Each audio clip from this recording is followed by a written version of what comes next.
Boa noite a todos. Vocês viram que, né, a técnica leva um tempo para ajustar, né? Mas tudo bem, todos em paz. Graças a Deus estamos de volta. É sempre com muita alegria que a gente vem a esta casa e rever corações queridos, ter a oportunidade, principalmente, para falar um pouco mais de Jesus. Jesus e Espiritismo. Espiritismo e Jesus. Espiritismo sem Jesus não existe. Não tem nada. Fenômeno mediúnico existe desde que o mundo é mundo. Todas as religiões e todos aqueles que nem tinham religiões, mas tinham mediunidade, manifestavam fenômenos mediúnicos. Então não é invenção do Espiritismo. Por isso a gente precisa sempre atrelar o Espiritismo com os ensinamentos do Cristo, de nosso Senhor Jesus Cristo. É isso que é importante e que nenhum de nós pode perder de vista. Ok? Muito bem, falando de Jesus. Jesus, às vezes a gente pensa que quando Jesus perambulava pela Palestina antiga, apenas 12 pessoas o acompanhavam, que eram os 12 apóstolos, né? Os 12 discípulos iniciais que depois tornaram-se apóstolos. Mas não, conforme Jesus ia desenvolvendo as suas trajetórias, ia caminhando pelas cidades que circundavam principalmente o grande mar da Galileia, várias pessoas iam se agrupando e seguindo Jesus. Muitos, porque era um povo muito sofrido, e Jesus trazia esperança, trazia o conforto, trazia a cura, trazia o milagre, né? O então conhecido como milagre naquela época, aliviando dores, oferecendo felicidade no reino de Deus, no reino que ia ser construído no coração de cada um. Então muita gente acompanhava o Cristo. Muitos acompanhavam não preocupado com a filosofia de Jesus, mas com a cura, com o alimento, com a oferta do alimento e principalmente das curas. Mas o fato é que por onde Jesus passava, uma multidão ia se ajuntando. Isso até oferecia um certo risco para o grupo, porque os fariseus e saduceus na época diziam que Jesus era um subversivo, estava causando problema, que ia acabar causando uma rebelião contra o Império Romano, estava juntando um exército, mas era um exército de coxo, leproso, manco, cego. Eram as pessoas que acompanhavam Jesus, os sofredores, as almas sofredoras daquela época. E Jesus ensinava e falava através de palavras, usando simbolismo, para que a mensagem do Cristo fosse preservada e chegasse até nós nos dias de hoje e daqui para frente também. Se Jesus tivesse dito tudo com muita clareza, com muita objetividade, muito teria sido perdido ou deturpado. Calculem. Jesus era judeu, falava para o povo judeu. Os judeus que tinham cultura falavam o aramaico, o hebraico. Os que tinham menos cultura falavam o aramaico. E os que tinham menos ainda se comunicavam em siríaco. Muitas coisas Jesus falava em siríaco, em aramaico, que depois foi traduzido para o hebraico. Os evangelhos foram escritos em grego, do grego para o latim, do latim para as nossas línguas, português, inglês, francês, alemão. Veja quanta coisa perdeu-se, modificou-se, ajustou-se, adaptou-se, muito indo de encontro a interesses pessoais, classistas, religiosos, enfim. Para que a pureza do ensino de Jesus fosse mantida, ele usava simbologia, usava figuras do dia a dia que as pessoas entendiam com mais facilidade. Por isso ele falava muito de vinha, falava do pescador, do barco, da pesca, essas coisas. Mas a gente separou para esta noite um trecho dos ensinamentos do Cristo que não é tão assim claro, pelo menos inicialmente. No Evangelho de João nós encontramos a seguinte passagem. Jesus estava ensinando na sinagoga de Cafarnaum. Cafarnaum era uma das cidades vizinhas assim que circundavam o Mar da Galileia, o Grande Lago, na verdade. E tinha uma sinagoga. A sinagoga era uma espécie de igreja. E quem falava na sinagoga eram apenas os mestres, os rabis. Jesus era rabi. Jesus era entendido, formado na lei judaica. Então, ele tinha o direito de falar, como mestre. Ok? Então, vejam que nesse momento, é importante a gente destacar isso, porque Jesus não estava pregando ao ar livre. Num momento, vamos dizer assim, entre aspas, mais descontraído. Estava numa situação formal, dentro de uma sinagoga judaica, ensinando. E ele diz, segundo o Evangelho de João, eu sou o pão da vida. Se alguém comer desse pão, viverá para sempre. Esse pão é a minha carne, que eu darei pela vida do mundo. Todo aquele que come a minha carne e bebe o meu sangue tem a vida eterna. Ao ouvirem isso, muitos de seus discípulos, muitos daqueles que o acompanhavam, disseram, dura é essa palavra. Quem pode suportá-la? E muitos se afastaram. Naquele momento, muitos dos seguidores do Cristo se afastaram, por conta disso que ele disse. Então Jesus se dirige aos 12 e pergunta, vocês também não querem ir? Então Simão Pedro lhe responde, Senhor, para quem iremos? Claro, posso ajudar a fazer isso. Primeiro, desbloqueie o telefone. Tá vendo? É o plano espiritual ajudando a gente. Então Simão Pedro lhe responde, Senhor, para quem iremos nós? Tu tens as palavras da vida eterna. E nós temos crido e conhecido que tu és o Cristo, o Filho de Deus. Essa foi a resposta de Pedro. Gente, observe. A multidão ouviu a pregação de Jesus e considerou muito dura aquela fala, mas palavras muito fortes. Quem comer da minha carne e beber do meu sangue terá vida eterna. O que exatamente Jesus estava dizendo? Se a gente for levar para a interpretação literal, vocês veem que a hóstia representa o corpo de Cristo no catolicismo, né?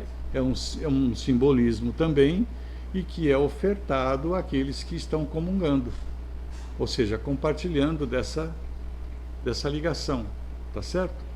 Então, o que Jesus quis dizer com o corpo e o sangue? Quem comer da minha carne e quem beber do meu sangue. Ele estava se referindo aos ensinamentos que ele estava trazendo. A carne simboliza a matéria, a vida material, a nossa prática do dia a dia. Essa coisa que nós achamos que essa vida em que estamos aqui, inseridos nesse corpo físico, é a vida principal, é a vida que a gente conhece e valoriza. Mas o sangue que é o que dá vida ao corpo, porque a hora que o sangue para de circular, o corpo falece, o corpo perece, esse é o espírito, esse é o símbolo do espírito, é o elemento imaterial. Então, nessa dualidade que somos seres espirituais, no momento, passando por uma experiência num corpo físico. E isso muitos de nós ainda não conseguem lidar bem. Não tem com clareza esse entendimento. Acha que tudo é aqui e agora, tudo tem que ser resolvido aqui e agora. Se não fizer agora, não dá mais. Morreu, acabou. E não é assim. As experiências físicas, elas acontecem em nosso benefício, para que nós aproveitemos esse período e continuemos investindo no nosso crescimento moral e espiritual. Mas nós somos seres espirituais. Nós somos espíritos imortais, criados por Deus. Então, não é o aqui e agora. É o aqui e sempre. É o aqui e sempre. A gente esquece que o que a gente está fazendo hoje vai continuar. Não vai acabar. Só porque a gente vai envelhecer e falecer. Então, Foi nesse sentido que Jesus usa essas expressões. Ele chama a atenção da importância de se viver bem a vida física, mas de se valorizar efetivamente a vida espiritual. E a vida espiritual, diferentemente do que muitos acham, muitos entendem, não é a vida no mundo espiritual. Entenda como vida espiritual a nossa principal vida. Se somos seres espirituais, fomos criados para viver como espíritos. A experiência no corpo físico é para agregar conhecimento e evolução ao espírito. Por isso é que é passageira. Então a verdadeira vida é a vida espiritual. É essa que a gente precisa estar atento para que não cometemos erros e não sejamos prejudicados. Então, quando Pedro diz, Senhor, para quem iremos? Ou seja, Pedro reconhecia que Jesus era realmente o mestre que ensinava o que precisava ser ensinado. Era o Messias Salvador, o Messias Filho de Deus, que veio trazer a salvação para o povo hebreu, mas não aquela salvação que literalmente havia sido interpretado nos textos anteriores. Salvação na base da disputa, da guerra, da espada, de vencer o oponente. Não era esse tipo de salvação que Jesus estava trazendo. Os discípulos entendiam, e alguns fariseus também tinham essa consciência, só que não podiam se manifestar. Mas historicamente a gente encontra figuras como Nicodemos e outros mais representantes da classe farisaica que aceitavam as palavras de Jesus como verdades, porque entendiam que até então a interpretação dos textos havia sido equivocada. Certo? Então é nesse sentido. As palavras de vida eterna são as palavras que nos fazem valorizar a vida eterna, a vida que não se acaba, a vida que nós vivemos. Nós fomos criados há muito tempo atrás, alguns há mais tempo que outros. Às vezes a gente conhece uma pessoa que, embora jovem, tem mania de velho. Só eu que conheço? Não, vocês também conhecem. Às vezes a gente conhece pessoas que, embora velho, têm mania de criança. Não é assim? Cada um no seu tempo, cada um com a sua tendência. Então somos criados em diversos períodos e a gente vem vivendo, gente. A gente vem tentando avançar, errando, acertando. É claro que eu ouvi uma frase dias atrás que me marcou profundamente, vou compartilhar com vocês. Eu ouvi a seguinte frase: cada reencarnação é uma lágrima que Jesus derrama. Cada reencarnação é uma lágrima para Jesus. Forte isso. Mas pense, se nós fomos criados e temos o modelo que ele nos trouxe, temos o guia da humanidade, que exemplificou, não apenas falou. Jesus não escreveu nada, ele exemplificou, ele vivenciou. Se ele vivenciou tudo que a gente precisa fazer e a gente não faz, e a gente precisa da reencarnação para evoluir, então aí nesse sentido eu entendo por que o Cristo chora a cada reencarnação. É um sentido figurado. Repito, a frase que foi dita, né, que eu ouvi. Para Jesus, cada reencarnação é uma lágrima, no sentido de que é um espírito, é um irmão, é algum de nós, é um indivíduo que está perdendo a oportunidade de avançar mais fortemente, mais significativamente na jornada presente. Tá certo? Mas vejam, as palavras, trazendo agora para o nosso dia a dia, né? Isso tudo é interessante a gente saber, conhecer a parte histórica, mas nós precisamos aplicar isso no dia a dia. Porque nós vivemos no hoje. Nós somos confrontados no hoje, no agora. Então veja, as palavras, elas não têm simplesmente a função de passar informação, dar conselho, emitir uma opinião, ou uma discussão, um debate. Não é só isso. Vocês sabem que as palavras têm poder, têm força. Palavras podem curar. como podem ferir, podem estimular, como podem desanimar, podem incentivar, pode elogiar, como pode derrubar. Depende de quem fala, para quem fala, como fala, qual o objetivo. Porque as palavras, elas representam uma interpretação de cada um de nós. Numa conversação, a gente não repete a coisa ensaiada. Conforme a gente vai interpretando o que está acontecendo, a gente vai falando, não é assim? Então, é a expressão de um sentimento. Só que é mais do que isso, gente. As palavras têm o poder e têm uma energia diferenciada, porque ela carrega uma dose energética muito grande, espiritualmente falando. Pensamento é matéria, palavra expressa pensamento. Então nós estamos jogando o tempo todo isso no ar. E é importante que a gente tome muito cuidado para não errar nas palavras, para não usar a palavra indevidamente, inadequadamente, não ser tão contundente numa hora que pode ser mais brando, mais benevolente, não ser tão exigente só porque o outro tem um ponto de vista diferente do nosso. A coisa está clara para a gente, mas a gente não aceita a dificuldade do outro em entender a questão. Nós precisamos estar muito atentos, porque nós convivemos. O Chico Xavier dizia, viver não é muito difícil, difícil é conviver. Porque quando você põe pessoas juntas, aí surgem opiniões diferentes, ideias diferentes, debates diferentes, críticas. Isso tudo faz parte de um relacionamento, de um convívio. Então, as palavras, elas têm uma força muito grande. Vocês já perceberam quando alguém está animado com uma coisa, esperançoso? Vamos dar um exemplo qualquer aqui, ó. Vamos puxar um aí, né? Assim, vamos ver o que vem. Ó, digamos que eu fiz uma entrevista de emprego e eu estou todo animado. Eu acho que vai dar certo. Dessa vez vai dar certo, né?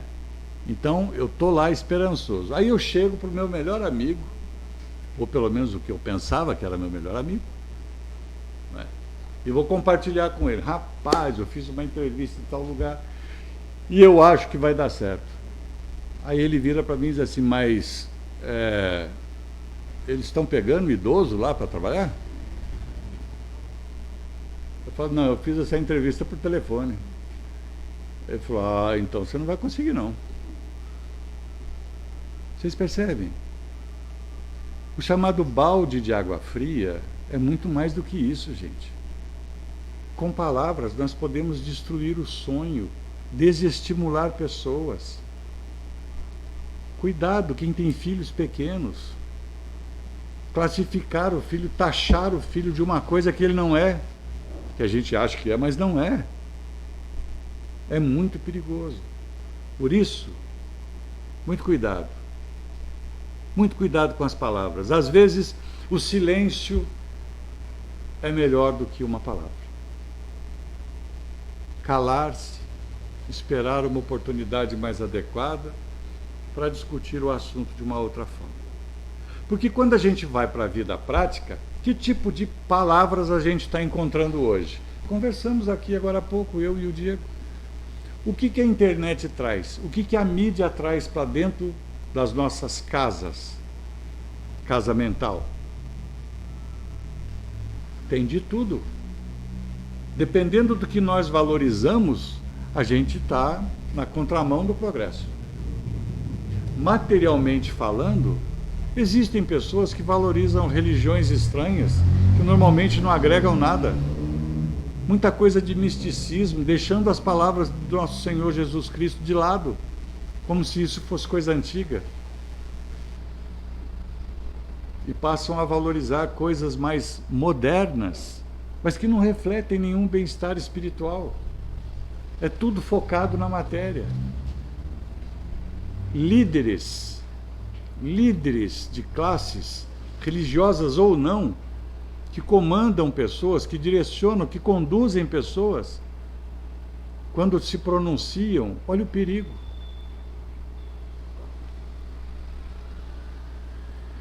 Materialmente falando, nós sabemos o que precisamos valorizar. O básico, o necessário, e não o supérfluo. Precisamos aprender a entender isso. Espiritualmente falando, que palavras nós devemos trazer para o benefício da nossa vida espiritual? Que conjunto de valores nós precisamos ter e desenvolver cada vez mais para que sejamos bem-sucedidos na nossa trajetória evolutiva? Quais palavras? Quais ensinamentos? Para isso, a gente destaca do Evangelho de Mateus a seguinte passagem: Jesus dizendo: todo aquele que escuta as minhas palavras e as pratica, assemelha-se ao homem prudente que edificou sua casa sobre a rocha. Desceu a chuva, correram rios e assopraram ventos, e combateram aquela casa, e não caiu, porque estava edificada sobre a rocha. Mas aquele que ouve as minhas palavras e não as cumpre, compara-se ao homem insensato que edificou sua casa sobre a areia. E quando vem a chuva, os rios e os ventos combateram aquela casa e ela caiu, ela desmoronou. E ele termina a frase dizendo: e foi grande a sua perda. Que casa Jesus estava se referindo? De novo, o simbolismo. A casa íntima de cada um de nós, a nossa casa mental, esse templo religioso que cada um carrega no íntimo do coração. Nós carregamos a nossa igreja, nós carregamos o nosso templo, porque somos isso. Nós somos criaturas criadas por Deus. Nós temos essa potencialidade. Não precisamos de um local físico para expressar a nossa religiosidade. A religiosidade tem que ser algo constante na nossa vida. Vou dar um exemplo para vocês. Hoje é quinta-feira, né? Eu me perco pra caramba, então vamos lá. Hoje é quinta-feira. Então vamos lá. Olha, quinta-feira é dia de ir no centro, tá? Então, não me provoquem. Não me deixe nervoso hoje em casa, porque hoje à noite eu vou no centro. Vou dar passe, então não posso ficar nervoso. É só no dia de ir no centro que não pode ficar nervoso? É só no dia de ir no centro que tem que ficar bonzinho? Vocês entendem? Não é isso. Nós somos esse centro, esse templo religioso. O nosso íntimo tem que estar serenizado, equilibrado o tempo todo, para que sejamos, sim, luz, orientação, palavras de vida eterna, palavras que orientam, que ensinam, que consolam, que elevam. E precisamos ouvir, precisamos saber ouvir as palavras que nos chegam e que têm por objetivo nos fazer engrandecer a nossa existência, corrigindo hábitos ou vícios, que é pior, corrigindo comportamentos, mudando atitudes. Mas às vezes nos achamos tão certos que não precisamos mudar nada. Somos os Gabriela da vida. Eu nasci assim, eu sou mesmo assim, eu sou sempre assim, e vou ser sempre assim. Aonde isso?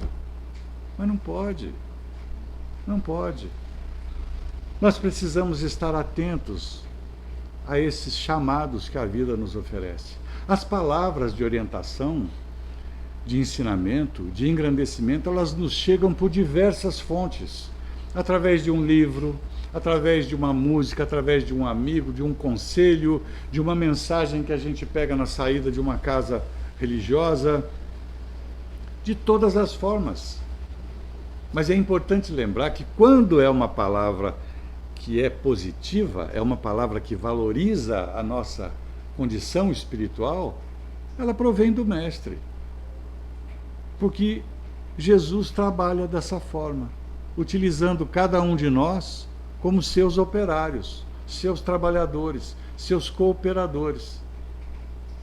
Então, no momento em que a gente oferece um acolhimento, que a gente oferece um ensinamento, uma orientação, que a gente oferece um bem-estar a alguém, através da paciência, da tolerância, nós estamos agindo em nome do Cristo, porque é isso que Ele nos ensinou, e é isso que Ele espera de cada um de nós.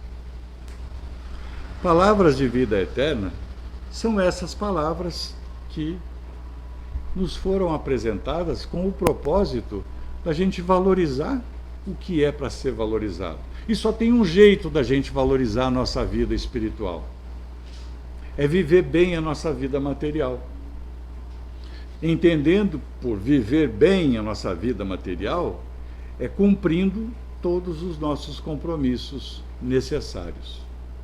Não é viver esbanjando na abundância, no desperdício, não é isso. Viver bem não é isso. Viver bem é cumprir o nosso papel. Porque todas as nossas reencarnações, elas, de cada um, de todos nós que estamos aqui e mais os outros que não estão, todas as reencarnações foram programadas para dar certo, para ter sucesso. A gente foi programado pelo planejamento reencarnatório para ser bem-sucedido, entendendo que bem-sucedido é cumprir o que foi planejado. Tá certo? Cada um no seu tempo, cada um na sua capacidade, cada um na sua velocidade, mas lembrando que sozinhos não estamos. Jesus o tempo todo nos ampara, seus trabalhadores estão o tempo todo esperando uma oportunidade de nos auxiliar. A gente precisa reconhecer isso, precisa entender e facilitar a vida deles, oferecendo uma casa mental mais evoluída, menos poluída com essas coisas que são transitórias, são passageiras, e a gente fica valorizando. Fulano me ofendeu. Nossa, eu não consigo engolir isso. Não consegue? Cospe. Não é não? Quando a gente não consegue engolir uma coisa, você cospe fora. O problema não é a ofensa que nos foi feita. O problema é o que fazemos com a ofensa que nos foi dirigida. Que importância que nós damos para isso? Fulano me magoou. Ninguém magoa ninguém. A mágoa é um sentimento que a gente desenvolve. Eu me magoei com o que o fulano disse. E eu me magoei porque eu investi num sentimento de mágoa, de dor, de ressentimento. E não pode ser assim. Não pode ser assim. A gente precisa ouvir melhor as palavras, filtrar aquilo que nos chega. O que nós estamos permitindo que entre no nosso lar, que entre na nossa casa mental? Nós vamos construir a nossa casa em cima da areia, seguindo esses ensinamentos falsos da atualidade? Ou nós vamos construir a nossa casa mental em cima da rocha, que vai ser duradoura, que vai ser resistente a todo tipo de obstáculo e intempéries da vida, chuvas, enchentes e tudo mais, que são as dificuldades que a vida nos oferece?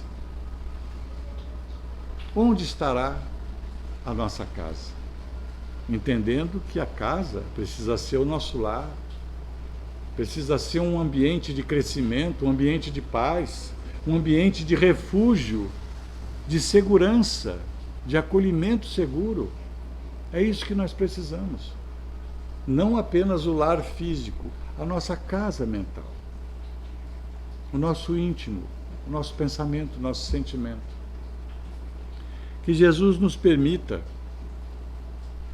examinar direitinho todas as palavras que nos chegam, para que a gente possa avaliar se nós estamos seguindo a verdade que Ele nos trouxe, ou se nós vamos fazer igual os discípulos que disseram: não, essas palavras são muito duras, não dá para continuar seguindo Jesus, não.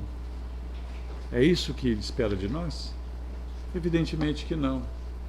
Evidentemente que não. E é isso que nós precisamos combater cada vez mais. objetivando sempre aquilo que é real, que é importante para o crescimento de todos nós. Tenhamos uma boa semana, que Jesus nos abençoe a todos. Lembre-se que a vida é feita um dia de cada vez, um dia de cada vez. Vale o esforço de hoje, vale o esforço de agora. Se não se esforçou no período da manhã, nem no período da tarde, ainda tem a noite para se esforçar. Vamos meditar, vamos refletir sobre isso. Vamos tentar amanhã ser melhor, ser mais merecedor do amor do Cristo.